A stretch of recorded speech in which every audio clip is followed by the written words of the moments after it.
From the first, CNN has been able to devote 24 hours a day, 7 days a week to covering the news. And that means plenty of time for stories that develop over weeks, months, even years. Our next story is still unfolding in epic proportions all over the world. We had a major commitment to cover medical news before medical news was as big as it is today. So when the AIDS story surfaced, it was a natural. This is not a pretty story. This is not one of those you feel good about. It's one that you feel it's one of those have to do, not want to do stories. In San Francisco alone, 109 AIDS cases have been reported in the last 2 years, all in the gay community. 35 victims have died. I came to the city just as the AIDS epidemic was exploding. It was foreign news in the other cities where I'd lived. But here, it was right at the heart of things. It was terrifying. That's all you could say. The most vital element of this society, young, virile men, were dropping left and right.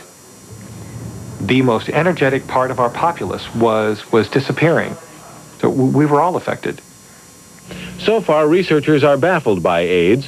Some experts believe AIDS is an infection transmitted sexually or through blood products. Others think the process is more subtle. Despite the fact that we were told sexual transmission or blood, it was one of those unknown areas where you're thinking to yourself, that's what the health people are saying today.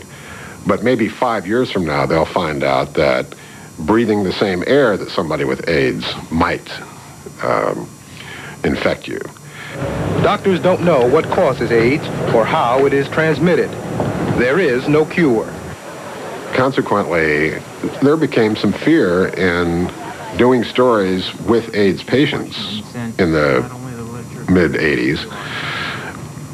Fear of the unknown and fear that you might contract it.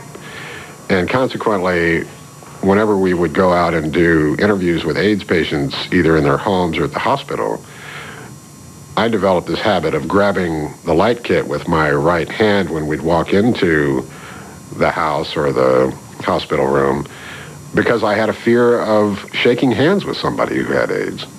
In the same time period, increases in the number of new AIDS cases were reported in California, particularly San Francisco and Los Angeles, and in Dallas, Texas. Some of the people that I interviewed really touched my heart in terms of their agony and pain, but had come to grips with the fact that they were going to die. And it was very heart-wrenching. The point of the game is to extend our lives as long as possible, to be alive when the cure is found. Many gay Catholics are confused that the same church which preaches that the gay lifestyle is a sin is offering its hand in compassion and assistance. After a few months, I was doing an AIDS story almost every day, because almost every day there was some new facet of the disease, be it social implications or political implications or fiscal implications. Somehow AIDS was affecting the community, and every day there was a new story.